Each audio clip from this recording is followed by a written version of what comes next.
दिखाए नहीं जाते, जिगर के जख्म चौराहे पे दिखलाए नहीं जाते, और हमेशा हादसों के हाथ पे हमने रखी गजलें, भिखारी हमसे खाली हाथ लौटाए नहीं। हमेशा हादसों के हाथ पे हमने रखी गजलें, भिखारी हमसे खाली हाथ लौटाए नहीं जाते। अगली पंक्तियां सुने, अलग अलग स्फुट अशार हैं। सच कहने की हिम्मत रखते हैं हम, दुनियादारी की कला नहीं रखते, और अक्सर बचते हैं मिलने जुलने से, मिलते हैं तो फासला नहीं रखते। अक्सर बचते हैं मिलने जुलने से। अंतिम पंक्तियां सुनिएगा कि सच कहने की हिम्मत रखते हैं हम, दुनियादारी की कला नहीं रखते, अक्सर बचते हैं मिलने जुलने से, मिलते हैं तो फासला नहीं रखते, और आवाज तल्ख है तीखी है तो है, हम दो स्वर वाला गला नहीं रखते, हम दो स्वर वाला गला नहीं रखते।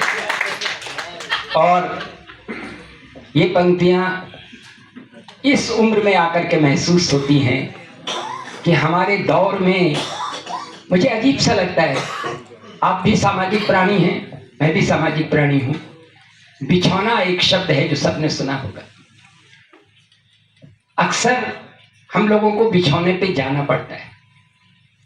मुझे बहुत दुख होता है जब बिछौने में बैठ करके लोग चुटकुले सुनाते हैं, राजनीति की चर्चा चलते हैं, मोदी से लेकर के हमारे अखिलेश तक की बातें होती हैं, और हम गए क्यों हैं? मृत व्यक्ति के प्रति शोक प्रकट करने के लिए, संवेदना प्रकट करने के लिए।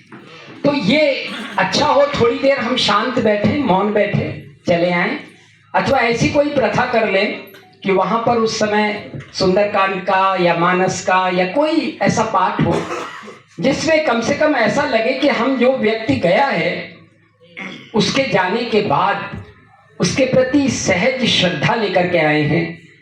आश्चर्य होता है जब बिछौनों में राजनीतिक चर्चाएं होती हैं। पंक्ति सुनिएगा, मैंने लिखा, हमारे दौर में हर शख्स के मुंह पे मुखौटा है, वो शामिल होके भी सुख दुख में शामिल नहीं लगता। हमारे दौर में हर शख्स के मुंह पे मुखौटा है, वो शामिल होके भी सुख दुख में शामिल नहीं लगता।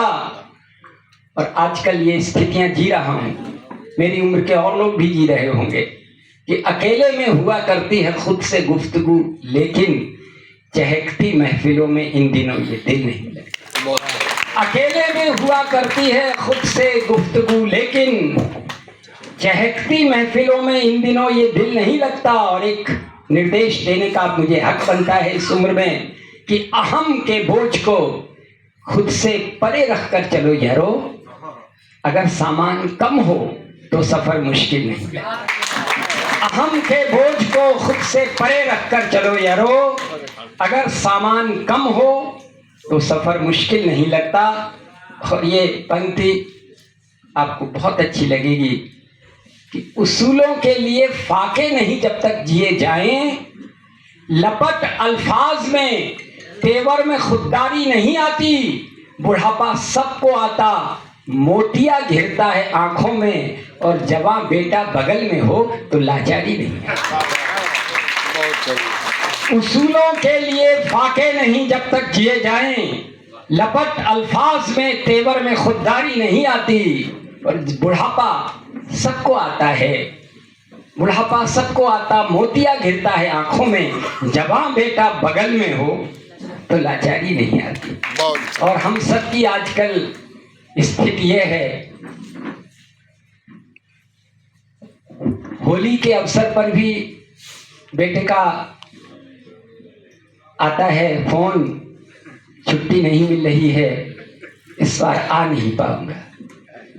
पंक्ति सुनिएगा, गम ज़दा त्योहार बनकर रह गए माता पिता, गम ज़दा त्योहार बनकर रह गए माता पिता, हैं सभी बच्चे सुखी पर हैं सभी परदेश में, क्रौंच का चीत्कार बनकर रह गए माता पिता। क्रौंच का चीत्कार बनकर रह गए माता पिता। और अंतिम पंक्तियां जिनसे मैं अपनी बात को अक्सर विराम देता हूँ, हाँ वो मैं सुना दे रहा हूँ, तुमने जो संकेत किया।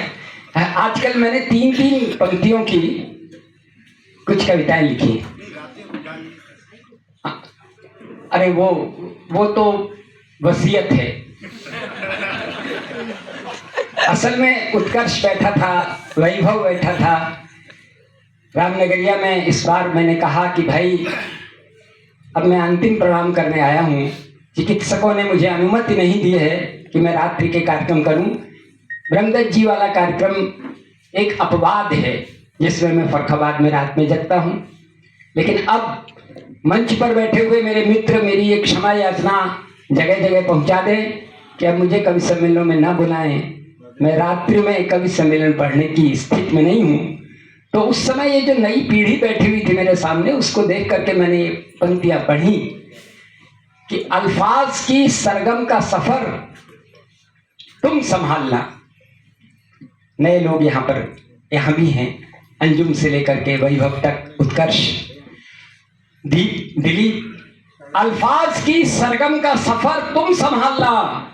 इस घर के लिए हमने किया जो कर सके, जो भी बन सका।